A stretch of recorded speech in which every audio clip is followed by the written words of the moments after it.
So, ladies and gentlemen, our final speaker for the day is about to grace the stage. She is the one who, for the past 9 glorious years, has almost single-handedly organized this event year after year. And I can tell you, ladies and gentlemen, it is a huge undertaking to bring something like this together. It is months and months of planning, dealing with other activists and vendors and the city, which I'm sure is not an easy thing, and the NYPD and everything else. So it's an enormous undertaking, so she deserves massive, massive credit for taking on that responsibility year after year, and we respect her enormously for it.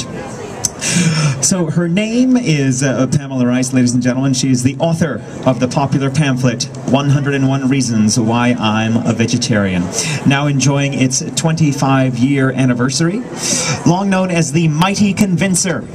Ladies and gentlemen, 101 Reasons is also available in book form by Lantern. Miss Rice is also the publisher of the erstwhile the VivaVine and is the organizer, as I mentioned, of this event. See her at table 20, displaying dozens of bound volumes of the VivaVegie ephemera. And without any further ado, ladies and gentlemen, a boisterous, boisterous round of applause for the woman who put this entire thing together, the one and only Pamela Rice.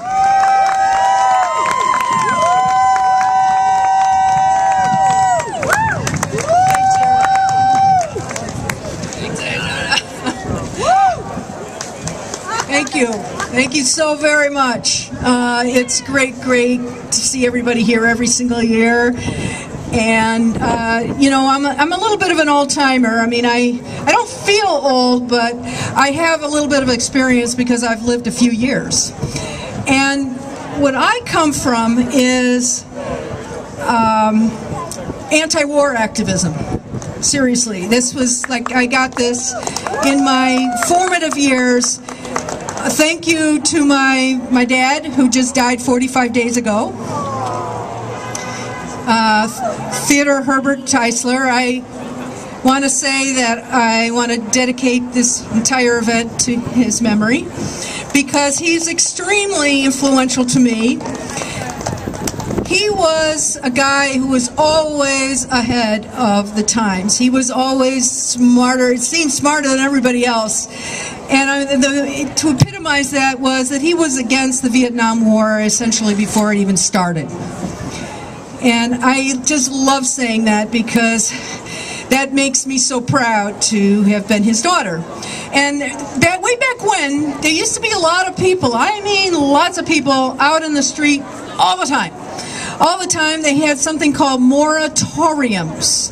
And perhaps some of the younger people don't remember these, but they were massive anti-war demonstrations. I mean huge. And of course they used to say that Richard Nixon was watching football while they were going on. I don't know if folks remember that. But anyway, so that's what influenced me. And particularly my father. I grew up in suburb of Chicago, and I mean this anti-war thing was really strong, and by about 1970 or so, people were fed up, even in the suburbs, and they had a moratorium march. And my father, who was an artist, he made about 20 or 30 or 40 beautiful signboards. So this was what I learned way back when. So to me, activism is about getting your body, not just on Facebook, but getting your body on the line, getting it out there, and taking the hits. It's easy to like something or on Facebook, but to actually stand up for your ideals is something that I think is very, very important. I would prefer if this area here, which is coveted real estate, FYI, I don't know, if we had to pay for this real estate, I mean really pay for it, I mean I couldn't even imagine what it would cost. It would easily cost $20,000, $30,000 just for a day. But you know what? We got this coveted real estate for $25. It's all it costs. That was my filing fee because New York City believes in the First Amendment. Let's hear it for New York City. When, I'll tell you, the Bill of Rights is gone. It's gone. The Patriot Act kind of like destroyed it on paper, and if the lawyers wanted to come in and really throw the book at us, you know, we might not be able to do this. They figure out some reason. But New York City has a wonderful tradition of appreciating the First Amendment. God bless. In fact, in parades past, I have actually read the First Amendment because it's important. It's important. See, I'm not sure young people appreciate the First Amendment anymore. I mean, I really think that Facebook and Twitter have like kind of infiltrated the minds of people, like to the extent I don't know what. Anyway, we have to put our bodies on the line. You know, nothing has been gained by doing a thumbs up on Facebook. No. Anyway, Adam, thank you so much. You know, Adam, I've known Adam a long time, the gentleman who was just speaking.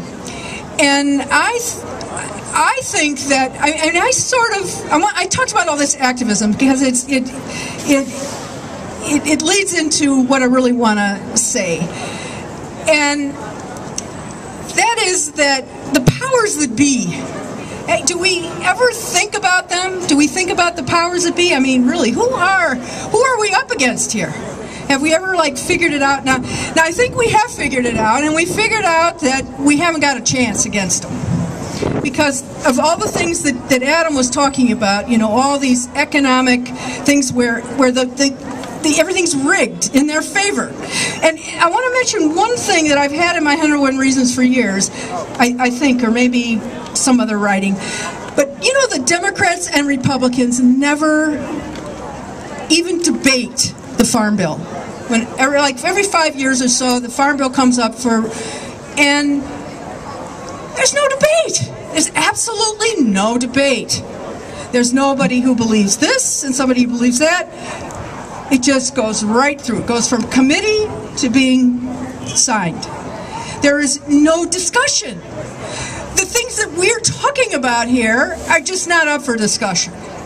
So I want to say, why is that? What can we do about that? Because I will tell you, and I've said this many times before, but I'm not sure what we're doing here today can get us where we want to be. I mean, I would hope, because I think that the people back in the 60s and 70s who did get out in the millions did stop the Vietnam War. And that was what I was thinking.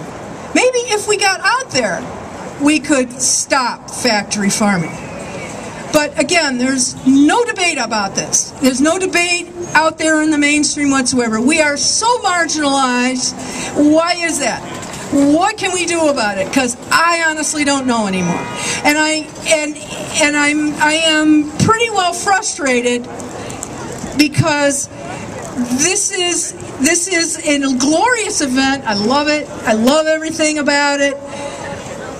But I don't think we're going to get anywhere. I don't know what to do. I think we have to change our own minds about things, possibly. I do not know. I do not know. So I want to really give another quick advertisement for the 101 Reasons. Way back 25 years ago when I first started it. Thank you so much. Yeah, this is seriously the only thing I believe that I've ever really seriously been successful with. I've done a lot of different things, but this thing actually had some serious success. I mean, it really did. And the proof of that is my ephemera project, which if you look in the program guide, I talk about my ephemera project. So once I put this thing out, people would send me personal letters on paper, because people used to use paper way back when. And they used to write these longhand letters to me, and I saved them, and that's what my ephemera project is. It's a beautiful thing because it was a moment in time. It was after John Robbins published Died for New America, which was my inspiration.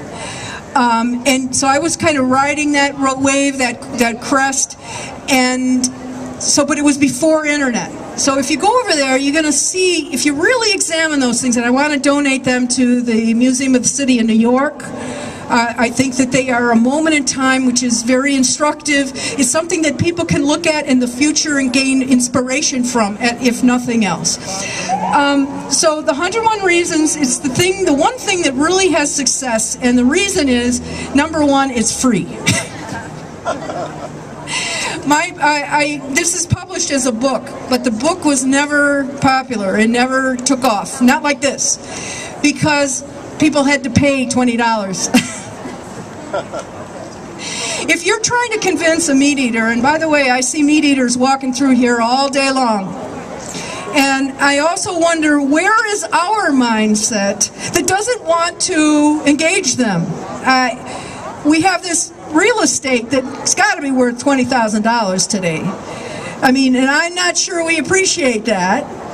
We got it for $25. There's all these meat eaters walking by, and we should be engaging them, doing something. Now, as for all the things that, I'm going to wrap it up, that Adam was talking about, it's a lot of economic things, it's political, it's Washington, D.C., and what they inflict on us with their laws, you know, about factory farming and everything. But, you know, how do we go up against that? I mean, so what I did and what most of us do, we go to the next best thing. We engage individuals one by one to change your lifestyle. At least you can do that, you know. But that doesn't change things. I mean, I come back from that era where we stopped the Vietnam War. At least I think we did. I like to think we did. I'm not sure we did. I'm not sure we did, even though we were millions in the streets.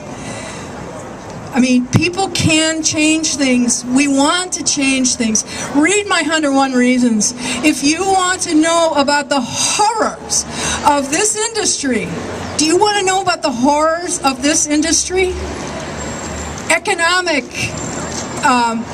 you know, the meat industry externalizes their expenses. And if you're an accountant, you know exactly what that means. That means that there's an expense and revenue. All accountants, expenses and revenues. Well, what the meat industry done is they took their expenses and they put it on the backs of us, you and me, by destroying the environment, by destroying our health, by just, I actually used to have a column in my magazine called Economic Justice for Vegetarians. Anyway, I'm losing my thought. Anyway, read the 101 Reasons. Get fired up. That's what this was for. It was obviously to make meat eaters into vegetarians, and I think I did that a few times with this. But it's more than that. It's to make you guys immensely pissed off about what's really going on. But honestly, until enough of us get really, really, really, really mad and really upset and really come out in big numbers, and how we have to start understanding what activism is about. One more point. I remember back in the Vietnam era, what was always important was that helicopter up above, the demonstration. And they counted like 30 people in such and such area. And then they extrapolated and they figured out how many people were there for this demo. And they write that in the newspaper. We need more numbers. We have to have more numbers. We have to understand the importance of numbers. We have to take pictures of ourselves in numbers, because that is what they look at. That's what they look at. We need numbers, and I fear that we're nowhere near anywhere that is going to make a difference, particularly because the Democrats and Republicans don't disagree on even one thing regarding our issues. Not one thing. I think we have to understand these realities. And so other than that, so I'm hoping that I'm getting a little like I want to retire. So keep that in mind, and if there's any great organizers out there, I would like to pass this along, pass the torch. So it's a great event, and guess what? I bet you could do a better job. Anyway, thank you so much for coming, and we can hang out for another, while, but a couple of speakers didn't show, and so we have plenty of time. Anybody who maybe has a likes to speak, has a good message, can speak to a vegan issue. I don't know. We've got more time, right, Eric? We do. We have this park for another. Do you know how much an hour in this park would cost if we were doing something commercial? How are you? This is valuable.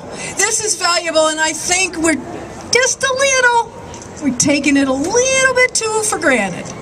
This is a gift. Veggie Pride Parade has been a gift. Oh, okay. It's a gift, and so many people, I think, in a little ways, they didn't really appreciate it enough.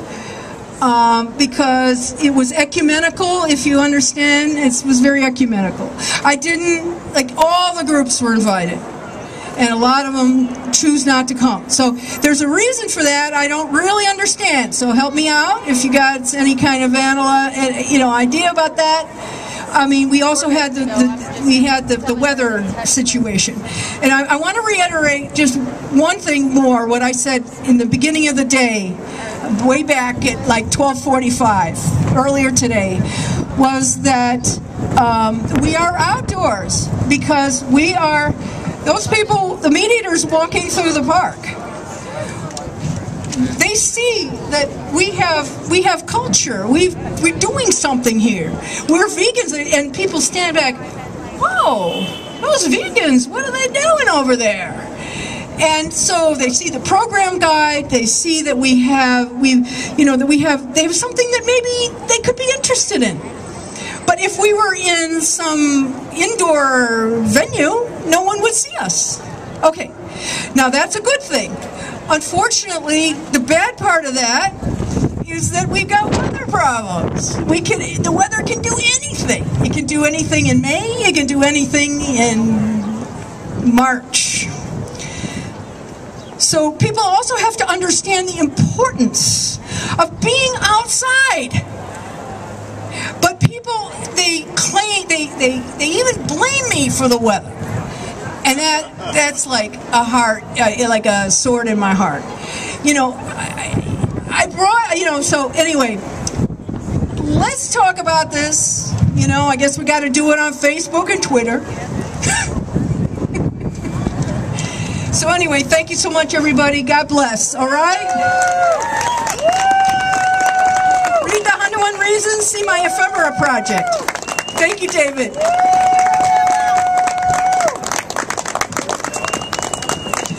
Thank you so much, Pamela Rice.